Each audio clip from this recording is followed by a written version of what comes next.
les très très vieux Santoni au 19e siècle et au début du 20e siècle se passaient les moules, se prêtaient les moules entre eux, et chacun amenait sa touche personnelle après sur le santon. C'est-à-dire qu'il y avait une certaine confrérie, une certaine entraide dans les vieux santonniers, ce qui a pu maintenant, puis chacun a vraiment des modèles qu'il a créés, qui veut le garder jalousement, et voilà, bon. C'était une autre époque. Hein. On peut se dire qu'au moins on aura laissé quelque chose derrière soi, quoi.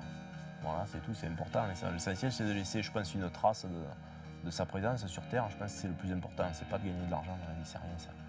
Il faut laisser une trace. Moi, j'ai mes grands-pères, ils m'ont laissé quelque chose, ils m'ont laissé des moules, ils m'ont laissé une trace. J'essaierai de transmettre un petit peu l'histoire de tout ça. De se dire, dans 200 ans, oui, c'était qui il y a une trace là, on se rappellera de moi, même à petit niveau, mais on se rappellera. Voilà. On écrit une petite page, toute petite page d'histoire. Hein.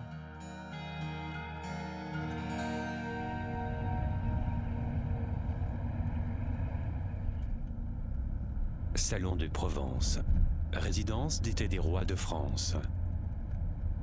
Ville de Nostradamus et fief des acrobates aériens. Ici, le passé et le futur sont toujours présents en pays salonnais. Tournez à droite. Attention aéronef. Vous êtes arrivé à la base aérienne de la patrouille de France et de l'équipe de voltige de l'armée de l'air.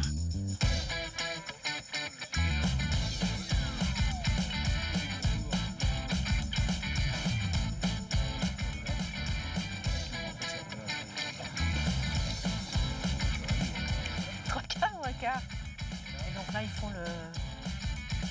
Ah, ils en sont déjà là. Qu'est-ce que tu en pensais quand on faisait la spirale à la fin de l'expression libre? Ah oui, tu l'as pas remis, la spirale. Bah non. Pourquoi? Je sais pas où la mettre.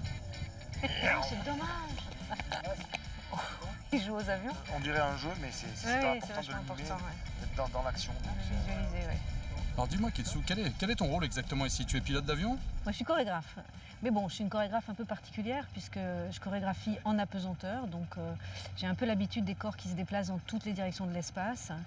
Donc, je ne suis pas sur le plateau, je dirais. Vraiment, mes danseurs, ils évoluent partout. Donc après, évidemment, je fais des chorégraphies aussi sur le plateau, mais pour rendre compte de ce volume-là. Donc, du coup, je me retrouve ici avec des avions. Alors, c'est complètement inhabituel. C'est vrai que...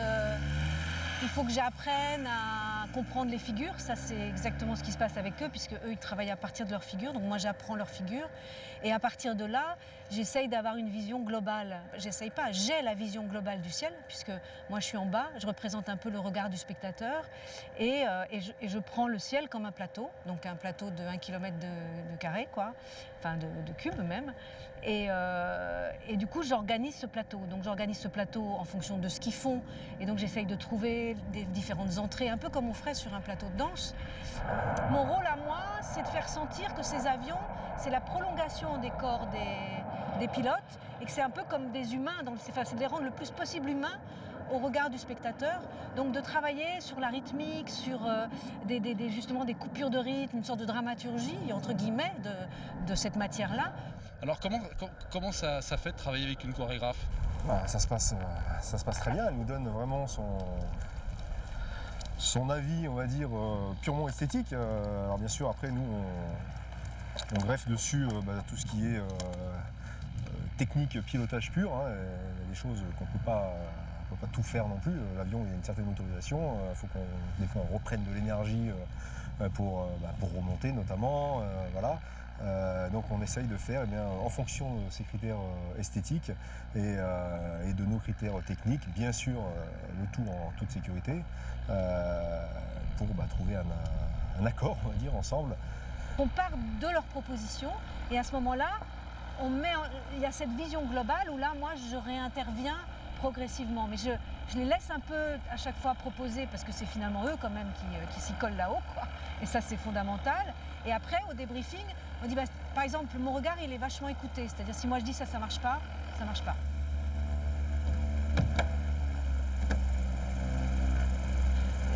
bizarrement, comme je vous dis, je pense aux avions comme si c'était des corps dans le ciel, en fait. Et moi, j'ai un peu l'habitude de voir les corps dans le ciel. Donc, c'est vraiment toute l'histoire d'une écriture d'un duo, en fait.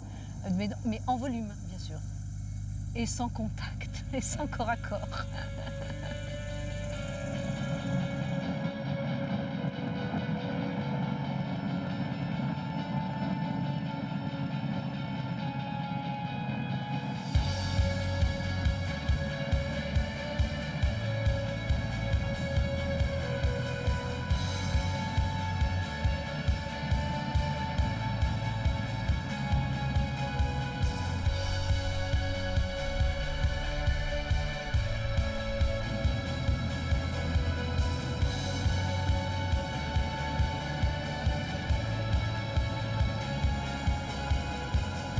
Ça fonctionne bien, mais Pierrot, je crois que c'est Pierrot qui était en retard, donc il faut que vous soyez ensemble au moment du retournement, et après je pense que ça marche vraiment bien, quoi. C'est Pierrot, on va la refaire une fois. C'est le fait de penser de quelle manière on fait la forme, qu'est-ce qu'on veut dire avec cette forme-là, d'où on part, quelle vitesse, quelle incarnation de la forme. Et là, à ce moment-là, on a plein de formes possibles. Et donc ça, c'est tout l'endroit où on est en ce moment. Et il y a quelque chose de très important aussi pour moi dans cet échange avec Pierre et François, qui sont les deux pilotes, c'est l'échange avec Fabrice, le chef de l'équipe de voltige, qui lui a un super beau regard et on est vachement en entente ensemble. Et ça, pour moi, c'est fondamental parce que lui, c'est la sécurité, c'est la technique. Parce que je ne peux pas me permettre de débarquer comme ça, moi, chorégraphe, j'ai telle idée et je vais leur dire un truc là-haut alors qu'ils font un truc incroyable.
Et puis ils sont rapprochés en plus, tu vois, tout pour être un peu plus rapproché, t'es d'accord ou pas?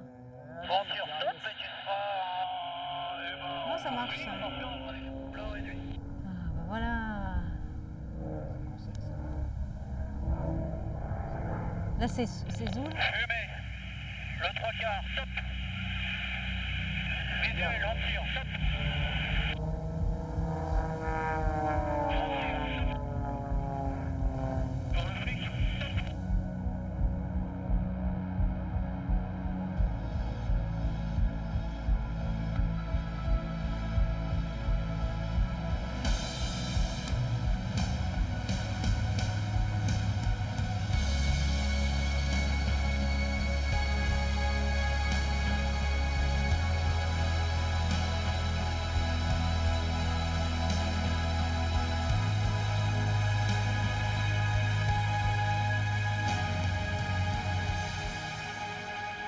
Faites demi-tour. Itinéraire hors carte. Recalcul de l'itinéraire en cours. Vous sortez de l'itinéraire programmé. Venté à Brun, au pied de la Sainte-Victoire, pays des cigales.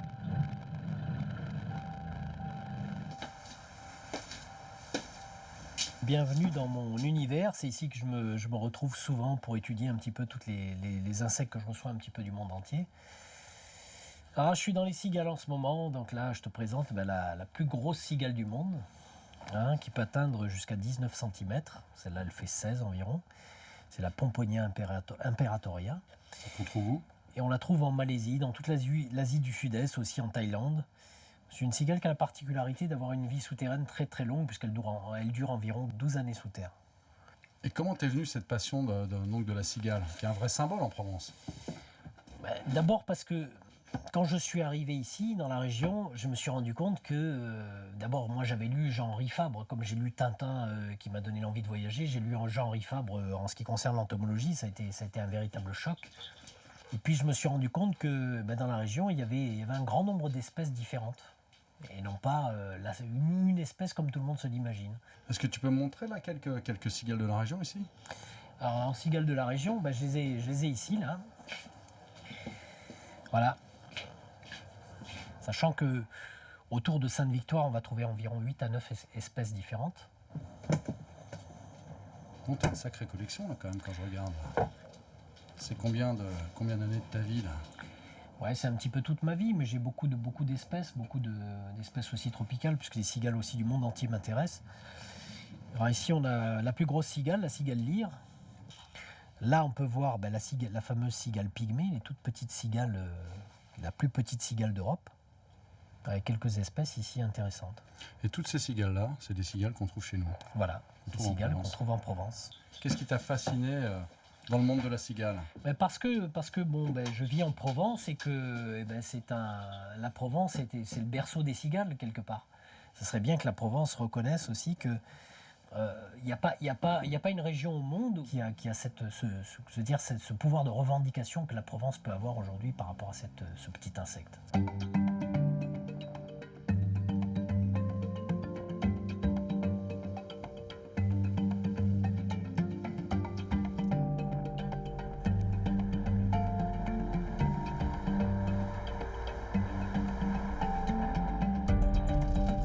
Comment t'es venu cet intérêt, toi, cet attachement à la région? Je suis un passionné d'insectes depuis l'enfance.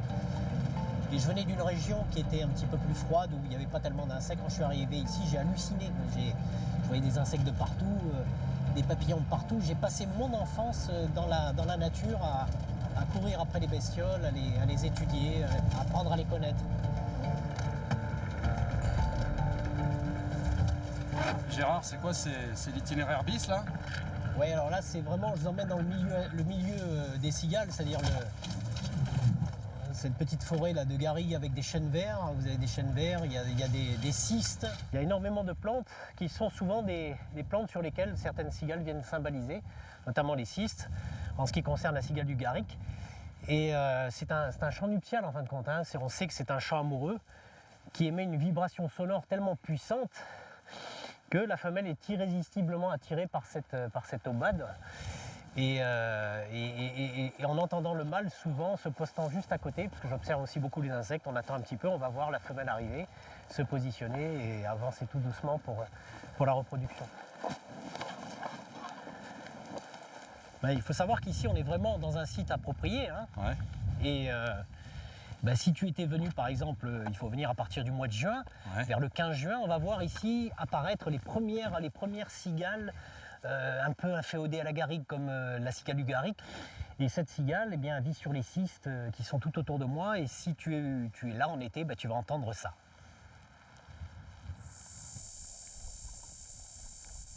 C'est puissant, hein? Ah oui, c'est puissant. Et ça, c'est des cigales que tu trouves ici, bien évidemment. Ce sont des cigales Ouais. d'ici.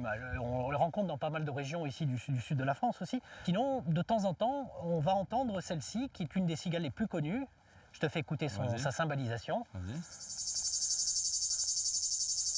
D'accord, effectivement. Elle est très connue. Ouais, ça me dit quelque chose. Je serais incapable de lui donner un nom, mais... C'est la cigale lyre, tout simplement, la D'accord. Lyristes plebejus. C'est la cigale plébéienne, c'est la plus grande de nos cigales françaises, puisqu'elle fait 90 mm d'envergure quand elle ouvre ses ailes. Et sa symbalisation ressemble à des coups d'archer sur un instrument de musique. C'est pour ça qu'on l'a nommée comme ça. C'est génial, parce qu'au bout de tant d'années, on pourrait croire que tu as fait le tour, mais jamais en fait. Jamais, non. Pour un entomologiste, il faudrait avoir 6 ou 7 vies pour être rassasié, on va dire.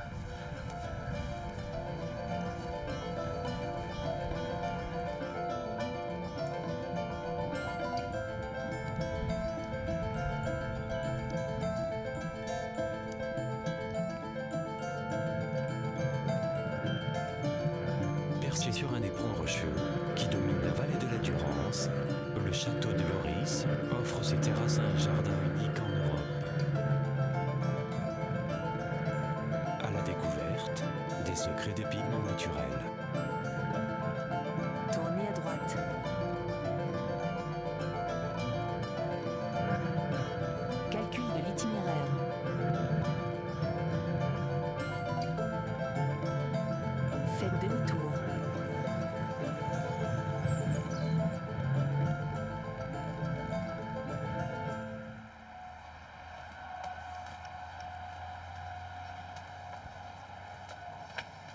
Alors qu'est-ce qu'on va cueillir là, Michel? Ah ben là, on va chercher des feuilles de pastel. En ce moment, bon, c'est le tout début du printemps, il n'y a pas beaucoup de floraison, il n'y a pas non plus beaucoup de feuilles sur les arbres. Mais le pastel, c'est une plante qu'on peut cueillir à peu près toute l'année. Donc on devrait trouver des plantes assez jolies. C'est magnifique comme endroit, dis-moi. Alors voilà, oui, c'est vraiment sympa. Chaque carré est dédié à une thématique différente. Ça peut être une région du monde avec des plantes spécifiques ou alors une couleur ou une application. Alors un peu plus bas, il y a les colorants alimentaires, couleurs et médecine, puisqu'il y a pas mal de molécules colorantes qui sont bonnes pour la santé, bonnes pour la peau. Et puis il y a des évocations de différents savoir-faire du monde, les teintures sur laine, sur coton, sur soie. Voilà, et le pastel n'est pas loin d'ici, on va y arriver rapidement.